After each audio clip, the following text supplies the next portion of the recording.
جمال مصطفیٰ یا نظر طیبہ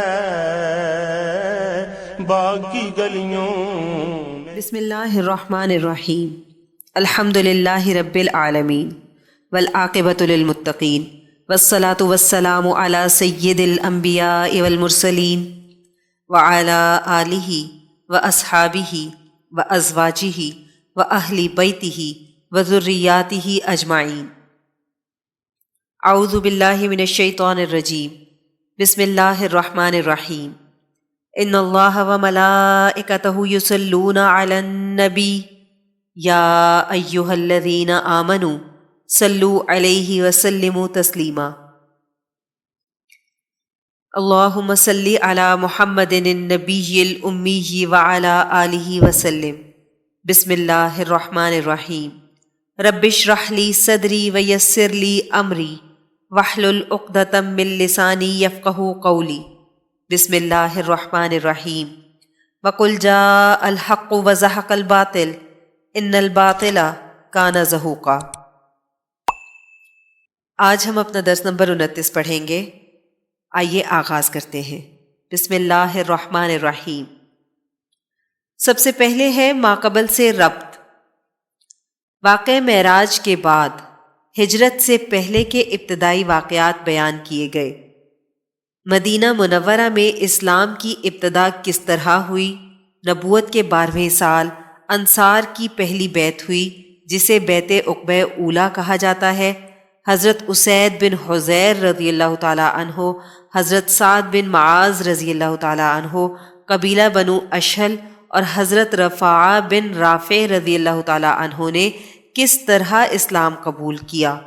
اسعد بن زرارہ رضی اللہ تعالیٰ عنہ نے مدینہ منورہ میں جمعہ کا دن خاص عبادت کے لیے تجویز کیا۔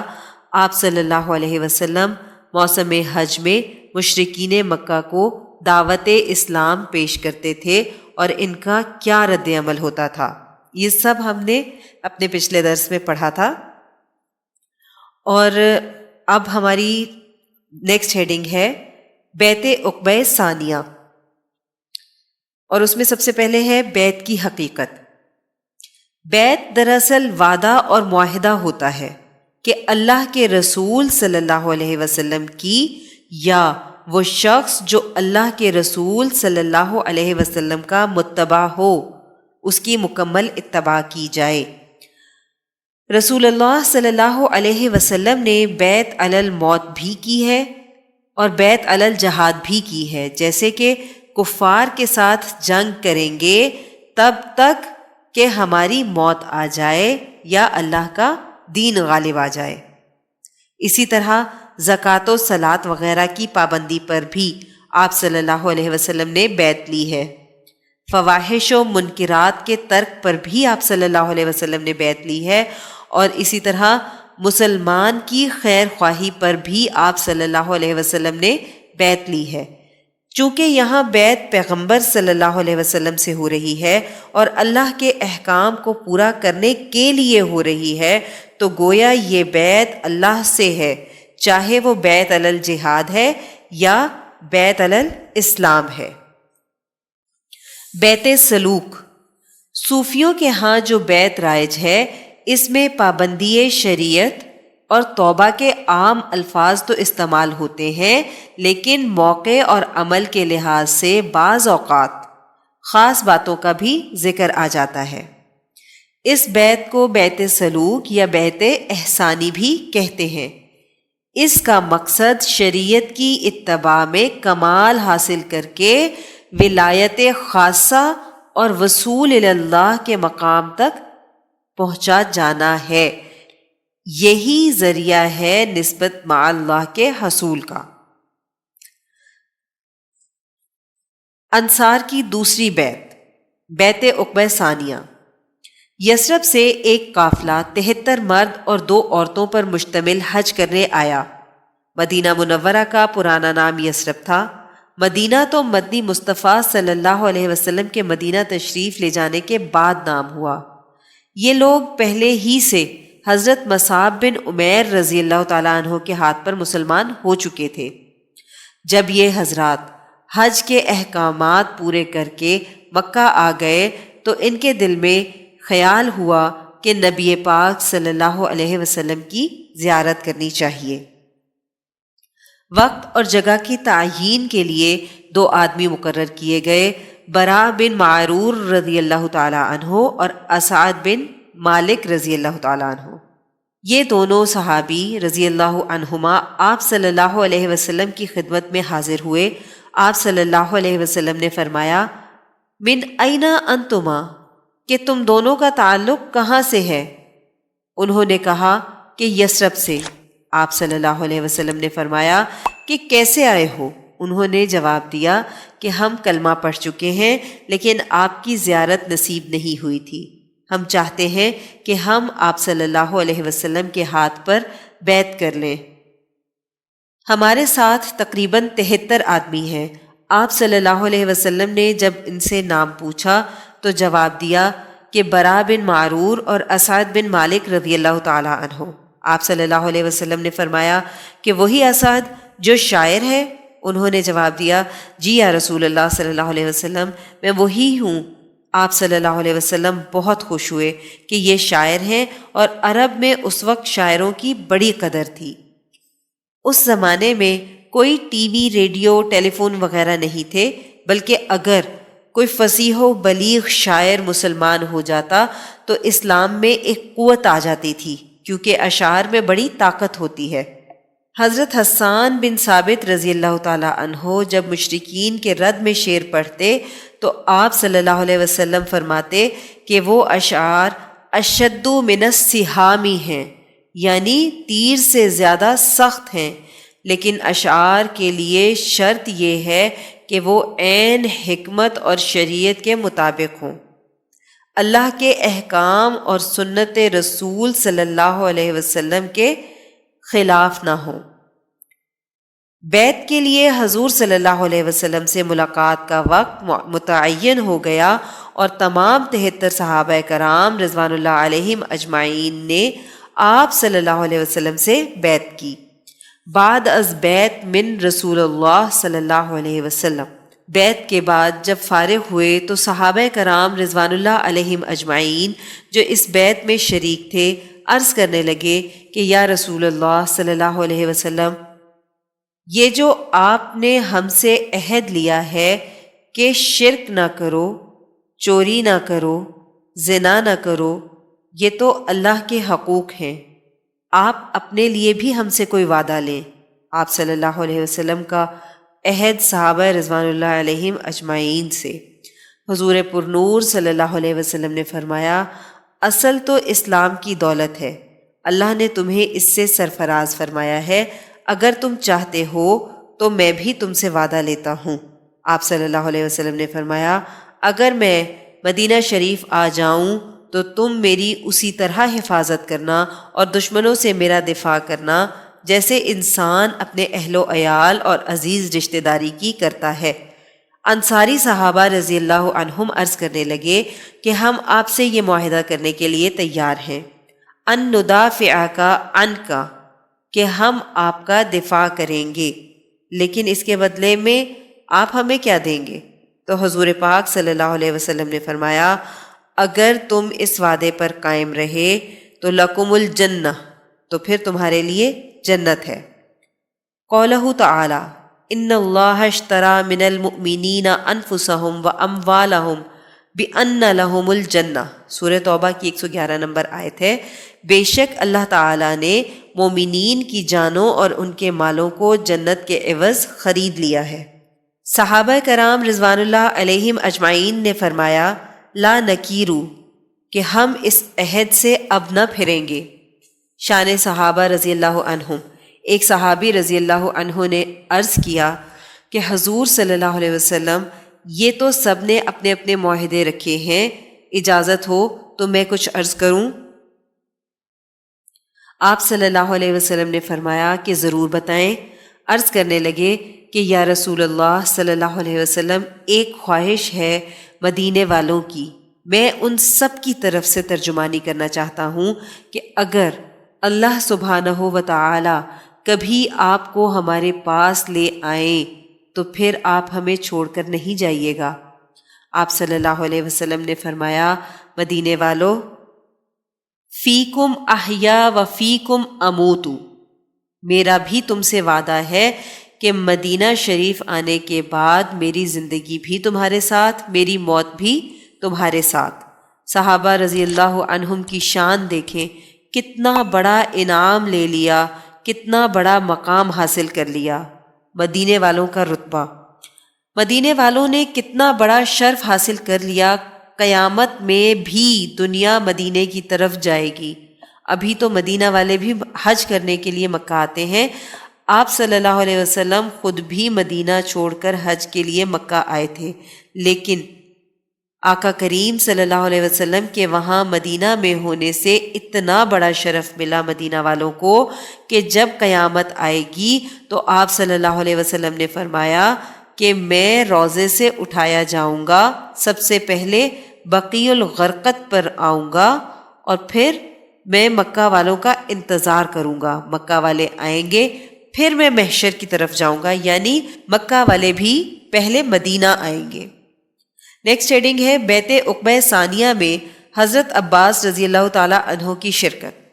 حضور صلی اللہ علیہ وسلم جب مدینہ والوں سے ملاقات کرنے جا رہے تھے تو آپ صلی اللہ علیہ وسلم کے چچا حضرت عباس رضی اللہ تعالیٰ عنہ، جو کہ اس وقت مسلمان نہیں ہوئے تھے، انہوں نے آپ صلی اللہ علیہ وسلم سے اجازت چاہی کہ میں بھی آپ صلی اللہ علیہ وسلم کے ساتھ چلوں۔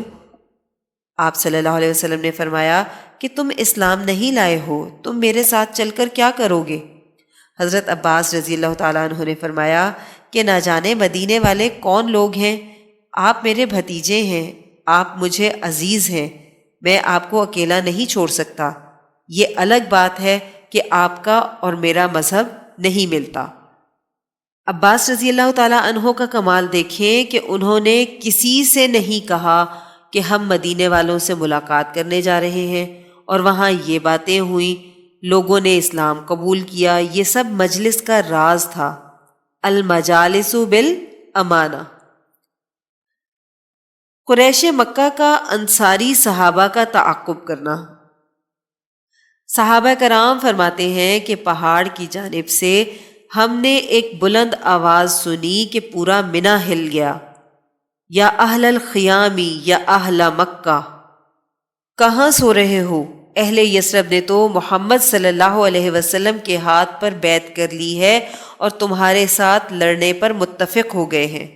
کفار قریش نے یثرب والوں کو ڈھونڈنا شروع کر دیا۔ ان کو صرف 2 آدمی ملے، ایک سعد بن عبادہ رضی اللہ تعالیٰ عنہ، اور بعض روایات میں آتا ہے کہ دوسرے صحابی اسعد بن زرارہ رضی اللہ تعالیٰ عنہ۔ سعد بن عبادہ رضی اللہ تعالیٰ عنہ فرماتے ہیں کہ کفار قریش نے مجھے سختی سے مارا اور کہنے لگے کہ بتاؤ کہ کون ہے مدینہ والے جو ہمارے خلاف جنگ کا منصوبہ بنا رہے ہیں۔ اب ایک آدمی وہاں سے گزرا اور جبیر بن مطعم کے پاس گیا۔ جبیر بن مطعم اور سعد بن عبادہ رضی اللہ تعالیٰ عنہ کی پرانی دوستی تھی۔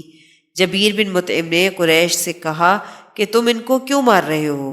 اگر یثرب والوں نے کوئی منصوبہ بنایا ہے تو اس میں اکیلے سعد رضی اللہ تعالیٰ عنہ کا کیا قصور ہے؟ جبیر بن مطعم نے ان کو چھڑایا اور وہ چلے گئے۔ رؤسائے قریش کا منصوبہ اور دارالندوہ میں مشاورت۔ بڑے بڑے رؤسائے قریش، ابو جہل، ولید بن مغیرہ، اسود بن عبد یغوث وغیرہ سب جمع ہوئے۔ ابو جہل نے کہا کہ ہمیں کوئی مشورہ کرنا چاہیے، کیونکہ اب مسئلہ اتنا آگے بڑھ گیا ہے کہ یثرب سے لوگ یہاں آ کر بیعت کر کے مسلمان ہو رہے ہیں۔ دارالندوہ باب السلام اور باب الفتح کے درمیان ایک مقام تھا، یہ قصی بن کلاب نے قائم کیا تھا، اور قریش کے سردار یہاں پر اہم امور پر مشاورت کرتے تھے۔ دارالندوہ میں ابو جہل نے لوگوں کو جمع ہونے کا حکم دیا اور ساتھ یہ بھی کہا کہ اس بات کا خیال رکھنا کہ ہر وہ آدمی جس کا تعلق بنو ہاشم، بنو عبد مطلب یا بنو عبد مناف سے ہو، ان کو اس مشورے میں دعوت نہ دینا، اور ان لوگوں کو بھی مت بلانا جس کا کسی طرح سے بھی حضور صلی اللہ علیہ وسلم سے کوئی تعلق ہو یا مدینہ والوں سے کوئی تعلق ہو۔ نیکسٹ ہیڈنگ ہے شیخ نجدی ابو البختری کی صورت میں ابلیس لعین کی مشورے میں موجودگی۔ دارالندوہ کے دروازے پر ایک شیخ کھڑا تھا، شیخ نجدی۔ ابو جہل نے دیکھا کہ یہ بڑا سمجھدار بندہ معلوم ہوتا ہے، تو اس نے اسے بھی مشورے میں شامل کر دیا۔ پہلی رائے، ایک نے کہا آپ صلی اللہ علیہ وسلم کو قید کر دیا جائے، آپ صلی اللہ علیہ وسلم کا آنا جانا اٹھنا بیٹھنا سب بند ہو جائے گا۔ شیخ نجدی نے کہا یہ مشورہ ہی غلط ہے کہ اگر تم اللہ کے نبی صلی اللہ علیہ وسلم کو قید کر دو گے تو ان کے جو ماننے والے ہیں حبشہ اور یثرب میں، یہ لوگ آپ پر اکٹھے ہو کر چڑھائی کریں گے۔ دوسری رائے، ایک نے کہا ایسا کرتے ہیں کہ حضور صلی اللہ علیہ وسلم کو اپنے وطن سے ہی نکال دیتے ہیں کہ ہمارے پاس سے ہی چلے جائیں وہ۔ شیخ نجدی نے کہا یہ رائے تو پہلی رائے سے بھی زیادہ غلط ہے، کیونکہ حضور صلی اللہ علیہ وسلم جب باہر جا کر دین پھیلائیں گے تو ان کے پاس تو ایک قوت ہو جائے گی اور پھر وہ ہم پر حملہ کریں گے اور غالب آ جائیں گے۔ تیسری رائے، پھر ابو جہل نے کہا کہ میری رائے سنو، دیکھو حضور صلی اللہ علیہ وسلم کا ساتھ دینے والے قبیلے صرف بنو ہاشم، بنو عبد المطلب اور بنو عبد مناف ہیں اور کوئی نہیں، باقی سارے قبائل ہمارے ساتھ ہیں۔ میری رائے یہ ہے کہ ہر قبیلہ اپنا ایک جنگجو لے کر آئے اور ہم تقریباً 60 بن جائیں گے۔ 60 گھرانے سے ایک ایک نوجوان مسلح ہو کر حضور صلی اللہ علیہ وسلم کے گھر کا محاصرہ کریں، اور جب حضور صلی اللہ علیہ وسلم صبح نماز کے لیے باہر تشریف لائیں تو سب حملہ آور ہو جائیں۔ لوگ کسی ایک کے قاتل ہونے کا فیصلہ بھی نہیں کر سکیں گے کہ اندھیرا ہوگا اور پتہ بھی نہیں چلے گا کہ کس کی تلوار لگی، تو آخر میں یہی طے ہوگا کہ دیت ادا کریں۔ پھر ہم 60 گھرانے پیسے جمع کر کے دیت ادا کر دیں گے۔ شیخ نجدی نے کہا یہ تجویز بہتر ہے کہ ہمیشہ کے لیے معاملہ ہی ختم کر دو، اور اسی پر فیصلہ ہوا۔ قولہ تعالی وَإِذْ يَمْكُرُوا بِكَ الَّذِينَ كَفَرُوا لِيُثْبِتُوكَ أَوْ يَقْتُلُوكَ أَوْ يُخْرِجُوكَ وَيَمْكُرُونَ وَيَمْكُرُ اللَّهُ وَاللَّهُ خَيْرُ الْمَاكِرِينَ، سورہ انفال۔ ترجمہ ہے، اور یاد کرو جس وقت کافر تدبیر کر رہے تھے کہ آپ کو قید کر دیں یا قتل کر ڈالیں یا نکال دیں، اور طرح طرح کے فریب کرتے تھے، اور اللہ تدبیر کر رہے تھے، اور اللہ بہترین تدبیر فرمانے والے ہیں۔ آج بس یہیں تک پڑھیں گے، اس کا بقیہ حصہ کل پڑھیں گے۔ آئیے دعا کر لیتے ہیں۔ اللہم صلی علی محمد النبی الامی وعلی آلہ وسلم۔ اے اللہ، ہماری اس کاوش کو قبول فرمائیں اور اس کو ہماری بخشش کا ذریعہ بنا دیں، اس کو قیامت تک امت کے لیے ہدایت اور عشق نبی صلی اللہ علیہ وسلم کا ذریعہ بنا دیں۔ اے اللہ، جو کچھ پڑھا سنا اس کا ثواب نبی کریم صلی اللہ علیہ وسلم کو تحفتاً، ہدیتاً، نذرانتاً، محبتاً، عقیدتاً پیش کرتے ہیں، قبول و منظور فرما لیں۔ یا اللہ، نبی کریم صلی اللہ علیہ وسلم کی برکت سے اس کا ثواب تمام انبیاء کرام، خلفائے راشدین، امہات المؤمنین، اہل بیت اطہار، صحابہ کرام، صحابیات، اولیاء اللہ، بزرگان دین، شہداء، صدیقین، صالحین، مومنین، مومنات، مسلمین، مسلمات کو پیش کرتے ہیں، قبول و منظور فرما۔ اے اللہ، اس کا ثواب سلسلہ قاسمیہ عزیزیہ نقشبندیہ کے تمام بزرگان، بالخصوص شیخ الاولیاء حضرت مولانا مہر محمد صاحب رحمۃ اللہ علیہ، شیخ الحدیث حضرت مولانا عبدالحکیم صاحب رحمۃ اللہ علیہ، اور شیخ الاسلام حضرت مولانا عبدالعلیم قاسمی صاحب رحمۃ اللہ علیہ کو پہنچا دیں، اور ہمارے بزرگان کے درجات کو اور بھی زیادہ بلند فرما دیں۔ اے اللہ، ہمارے مرشد گرامی حضرت شیخ عزیز القاسمی حکیمی مہروی نقشبندی مجددی دامت برکاتہم العالیہ پر اپنا خاص فضل اور خانقاہ اور مدرسے پر اپنا خصوصی کرم فرما دیں، اور انہیں امت کے لیے ہدایت و شفا کا ذریعہ بنا دیں۔ آمین بحرمت سید المرسلین صلی اللہ علیہ وسلم۔ سبحان ربک رب العزت عما یصفون وسلام علی المرسلین والحمد للہ رب العالمین۔ جدھر دیکھی اسی ماہ مبیں کی چاندنی دے